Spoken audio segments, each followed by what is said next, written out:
যে কোনো উৎসবের দিনে একটু স্পেশাল যদি খাবার বানানো না হয় তাহলে উৎসবটাকে উৎসব বলে মনেই হয় না। আমার পরিবারের রিচুয়াল মেনে আমি বানিয়ে নিয়েছিলাম সম্পূর্ণ নিরামিষ রেসিপি, সেটাই আজকে আপনাদের সাথে শেয়ার করে নেব। আমি বানিয়ে নিয়েছিলাম একদম ক্রিস্পি ফোলা ফোলা মশলা পুরি, যেটা খেতে ভীষণই টেস্টি হয়। তার সাথে বানিয়ে নিয়েছিলাম মিক্সড ভেজ, আর মিষ্টিতে বানিয়ে নিয়েছিলাম সেওয়াইয়ের ক্ষীর। এটা আপনারা যে কোনো নিরামিষ দিনে ট্রাই করতে পারেন। ভিডিওটা ভালো লাগলে লাইক, শেয়ার এবং সাবস্ক্রাইব করার অনুরোধ রইল। আমার বাচ্চাদের কিন্তু খুবই ভালো লেগেছে। সেটা পুরিগুলো দেখুন তুলে নিচ্ছে, এটা দেখেই বোঝা যাচ্ছে ওরাও কিন্তু রেসিপিটাকে খুবই এনজয় করেছে। সবার প্রথমেই মিক্সড ভেজ বানানোর জন্য আমি এখানে সবজিগুলোকে কেটে নেব। আমার কাছে যা যা সবজি ছিল আমি সবটাই প্রায় নিয়ে নিয়েছি। আপনারা কিন্তু আপনাদের এখানে পছন্দ মতো যে কোনো সবজিও অ্যাড করতে পারেন। যেরকম আমি এখানে মিষ্টি আলুটা অ্যাড করিনি, আমার কাছে ছিল না বলে, আপনারা চাইলে এখানে মিষ্টি আলুটাও অ্যাড করতে পারেন। সমস্ত সবজিগুলোকে এখানে আমি ডুমো ডুমো করে কেটে নিচ্ছি, না খুব বড় আর না খুব ছোট, সেভাবেই আমি সমস্ত সবজিগুলোকে কেটে নিয়েছি। মোটামুটি সমস্ত সবজিগুলো আমি হাফ কাপ করে নিয়ে নিয়েছি। কিছু কম বেশিও হতে পারে, কিছু কম বেশি হলে কোনো অসুবিধা নেই। এখানে আমি নিয়ে নিয়েছি পটল, কাঁকরোল, কুমড়ো, আর নিয়ে নিয়েছি গাজর, বিনস, বেগুন, মূলো, ঝিঙে, আলু আর পেঁপে। এবার ফোড়নের জন্য আমি একটা মশলা তৈরি করে নেব। সবই 1/4 টিস্পুন করে নিয়েছি। এখানে আমি নিয়ে নিয়েছি সাদা জিরে, কালো সর্ষে, মৌরি আর মেথি। কড়াইতে নিয়ে নিয়েছি 4 to 5 টেবিল স্পুন সর্ষের তেল। তেলটা ভালো করে গরম হয়ে গেলে তার মধ্যে আমি দিয়ে দিচ্ছি একদম অল্প পরিমাণে নুন। এরপর ফোড়নে আমি দিয়ে দিচ্ছি একটা শুকনো লঙ্কা, 2টো তেজপাতা। শুকনো লঙ্কাটা বেশ লাল করে ভাজা হয়ে গেলে তার মধ্যে আমি দিয়ে দিচ্ছি যে গোটা মশলাটা আমি রেডি করেছিলাম সেটা, আর দিয়ে দিচ্ছি 1/2 টিস্পুন হিং। মশলা থেকে সুন্দর গন্ধ বেরোলে এর মধ্যে আমি অ্যাড করে দেবো সবার প্রথমে আলু আর গাজর। এই দুটো সবজি যেহেতু একটু শক্ত হয়ে থাকে সেই জন্য আগে আমি এগুলোকে একটু ভেজে নেব। এখানে আমি গ্যাসের ফ্লেমটাকে মিডিয়াম টু হাইতে রেখেছি। মিডিয়াম টু হাইতে রেখেই সবজিগুলোকে এখানে হালকা ভেজে নিতে হবে। প্রায় 1 মিনিট মতো আলু আর গাজরটা ভাজার পর বাকি সমস্ত সবজিগুলোকে আমি এখানে একে একে দিয়ে দেবো। বেগুনটা এখানে আমি অ্যাড করিনি, বেগুনটা প্রথমেই অ্যাড করে দিলে একদম গলে যাবে। বেগুন ছাড়া বাকি সবজিগুলো কিন্তু আমি এখানে অ্যাড করে দিয়েছি। আবারও প্রায় 1 থেকে 1.5 মিনিট ধরে মিডিয়াম টু হাই ফ্লেমে সবজিগুলোকে আমি ভেজে নিচ্ছি। এরপরে আমি এতে অ্যাড করে দিচ্ছি ভেজানো ছোলা, আর দিয়ে দিচ্ছি 1 কাপ নারকেল কোড়া। আবারও সব কিছুকে আমি একসাথে ভালো করে ভেজে নিচ্ছি। সবই কিন্তু হালকা ভাজা হবে, খুব বেশি ভাজা কিন্তু এখানে হবে না। নারকেলটা আর ছোলাটা সবজির সাথে হালকা ভেজে নিলে এর স্বাদটা কিন্তু অনেকটাই ভালো লাগে। আপনারা চাইলে নারকেল কোড়ার পরিবর্তে ছোট ছোট টুকরো করে কিন্তু নারকেলগুলোকে ভেজে নিতে পারেন, তাহলে কিন্তু তার স্বাদটাও খুব ভালো লাগে। যখন নারকেলগুলো মুখে পড়বে তখন কিন্তু দুর্দান্ত লাগে। এরপরে আমি অ্যাড করে দিচ্ছি বেগুনের টুকরোগুলোকে। বেগুনের টুকরোগুলো হালকা ভেজে নিতে হবে। যখন দেখবেন বেগুনের গায়ে হালকা লালচে একটা কালার চলে এসছে, এরপরে কিন্তু মশলাগুলোকে অ্যাড করতে হবে। বেগুনটাও কিন্তু হালকা ভাজা হয়ে গেছে। এবার আমি গুঁড়ো মশলাগুলোকে একে একে অ্যাড করে দেবো। সবার প্রথমে আমি দিয়ে দিচ্ছি 1 টেবিল স্পুন হলুদ গুঁড়ো, 1 টেবিল স্পুন নুন, 1 টিস্পুন চিনি আর 4টে চেরা কাঁচা লঙ্কা।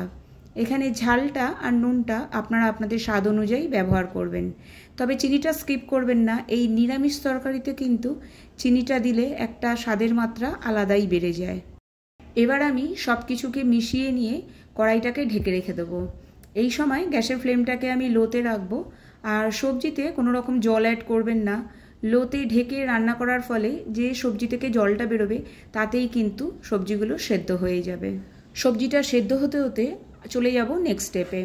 এখানে আমি নিয়ে নিয়েছি 750 ml দুধ, মানে 1/2 লিটারের ওপরে, আর 1 লিটার থেকে কিছুটা কম। এখানে আমি টোন্ড মিল্ক ব্যবহার করেছি, আপনারা চাইলে ফ্যাট মিল্কও ব্যবহার করতে পারেন। দুধটাকে এখানে আমি বয়েল করে নিচ্ছি। লো টু মিডিয়াম ফ্লেমে দুধটাকে একটু গাঢ় করে নিতে হবে। দুধটা গাঢ় হতে হতে সবজিটাও কিন্তু আমাদের প্রায় রেডি। দুধটাকে একপাশে সরিয়ে রেখে সবজিটা একটু দেখে নেব। সবজিটাও প্রায় রেডি। সবজিগুলো কিন্তু একদম সেদ্ধ হয়ে গেছে। আমি একদম সামনে থেকে দেখিয়ে দিচ্ছি। তবে সবজিগুলো সেদ্ধ হয়ে গেলেও মিডিয়াম ফ্লেমে আরও একটু ফ্রাই করে নিতে হবে, কারণ সবজির মধ্যে যে জলটা আছে সেটাকে কিন্তু শুকিয়ে নিতে হবে, না হলে কিন্তু সবজির মধ্যে সেই টেস্টটা আসবে না। সবশেষে আমি অ্যাড করে দিচ্ছি 1/2 ইঞ্চির একটা আদাকে গ্রেট করে, এতে কিন্তু সবজির ফ্লেভারটা দুর্দান্ত আসে। আর দিয়ে দিচ্ছি 1/2 টিস্পুন ভাজা মশলা। সব কিছুকে আমি আরও একবার খুব ভালো করে মিশিয়ে নিচ্ছি। সব কিছু খুব ভালো করে মিশে গেলে আমাদের নিরামিষ সবজি কিন্তু একদম রেডি। এবার গ্যাসের ফ্লেমটাকে অফ করে আমি এটাকে ঢেকে রেখে দেবো, তাহলে সমস্ত ফ্লেভারগুলো একসাথে অ্যাড হয়ে যাবে। আরেকদিকে কিন্তু দুধটাও প্রায় শুকিয়ে এসছে। দুধটা আরও একটু ড্রাই হতে হতে আরেকদিকে আমি নিয়ে নিয়েছি কিছুটা ড্রাই ফ্রুটস। আমি এখানে নিয়ে নিয়েছি কাজু বাদাম, আমন্ড আর পেস্তা। আপনারা চাইলে এখানে আপনাদের পছন্দ মতো যে কোনো ড্রাই ফ্রুটস ইউজ করতে পারেন। ড্রাই ফ্রুটসগুলোকে আমি ছোট ছোট টুকরো করে নিচ্ছি। আপনারা চাইলে আরও একটু ছোট করে নিতে পারেন, তবে আমি একটু বড়ই রাখছি। এগুলো কিন্তু মুখে পড়লে খেতে কিন্তু খুবই ভালো লাগে। একটা তাওয়াতে আমি নিয়ে নিয়েছি 1/2 টিস্পুন ঘি। ঘিতেই আমি ড্রাই ফ্রুটসগুলোকে লালচে করে ভেজে নেব। তার মধ্যে আমি দিয়ে দিয়েছি প্রায় 1/2 কাপ মতো সেওয়াই। সেওয়াইটাকেও আমি লালচে করে ভেজে নেব। যদিও এগুলো ভাজা থাকে, তাও আমি একবার ঘিয়ের ফ্লেভারটা অ্যাড হওয়ার জন্য আমি ঘিয়ের মধ্যে সব কিছুকে একসাথে ভেজে নেব, যতক্ষণ পর্যন্ত না এর মধ্যে একটা লালচে রং ধরে আসে। এতক্ষণে দুধটাও প্রায় অর্ধেকটা শুকিয়ে গেছে। এবার আমি এতে অ্যাড করে দিচ্ছি সেওয়াই আর ড্রাই ফ্রুটসগুলোকে। সেওয়াইগুলো সেদ্ধ হতে খুব বেশি সময় লাগে না, 5 থেকে 7 মিনিটের মধ্যেই কিন্তু এগুলো সেদ্ধ হয়ে যায়। সেওয়াইটা সেদ্ধ হতে হতে আমি মশলা পুরির জন্য তৈরিটা করে নেব। সবার প্রথমে একটা বোলে আমি নিয়ে নিচ্ছি 1 কাপ আটা, 2 টেবিল স্পুন সুজি, 3 টেবিল স্পুন বেসন। এর ফলে পুরিগুলো অনেকক্ষণ পর্যন্ত ফোলা ফোলা থাকবে, নরম হবে না। এর সাথে আমি অ্যাড করে দিচ্ছি 1/2 টিস্পুন হলুদ, 1/2 টিস্পুন সাদা জিরে, 1/4 টিস্পুন কাশ্মীরি লাল মির্চ, 1/4 টিস্পুন গরম মশলা, 1/4 টিস্পুন আজওয়াইন, 1 টিস্পুন কাসৌরি মেথি, 1 টিস্পুন নুন। সব কিছুকে খুব ভালো করে মিশিয়ে নিয়ে এখানে আমি অ্যাড করে দিচ্ছি 1 টেবিল স্পুন তেল। আবারও সব কিছুকে খুব ভালো করে মিশিয়ে নিয়ে অল্প অল্প জল দিয়ে একটা মিডিয়াম ডো তৈরি করতে হবে, মানে খুব বেশি নরমও হবে না আর খুব বেশি শক্তও হবে না। ডো বেশি শক্ত হয়ে গেলে ভাজার সময় কিন্তু পুরিগুলো খুব ভালো ফুলবে না। আর তাছাড়া যেহেতু এখানে সুজি ব্যবহার করেছি, সুজিগুলো একটু ফুলে উঠবে, তার ফলে ডোটা কিন্তু একটু শক্ত হবে। সেই জন্য মিডিয়াম ডোই তৈরি করতে হবে। ডোটাকে রেখে দেবো 10 থেকে 15 মিনিটের জন্য রেস্টে। ততক্ষণে সেওয়াইটা দেখে নেব। সেওয়াইটা কিন্তু অনেকটা ড্রাই হয়ে এসছে। এবার আমি এখানে অ্যাড করে দেবো 3 to 4 টেবিল স্পুন চিনি। চিনিটা দেওয়ার সাথে সাথে সেওয়াইটা কিন্তু আরও একটু বেশ পাতলা হয়ে যাবে।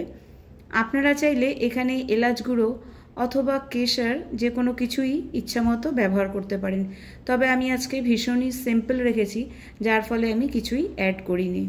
আমার সেওয়াই কিন্তু একদম রেডি। এটা আর বেশি গাঢ় আমি করব না, কারণ ঠান্ডা হলে আরও একটু বেশ গাঢ় হয়ে যাবে। এবার আমি গরম গরম পুরিগুলোকে ভেজে নেব। এখানে পুরিগুলোকে খুব বেশি পাতলা করে বেললে হবে না, মিডিয়াম বেলতে হবে।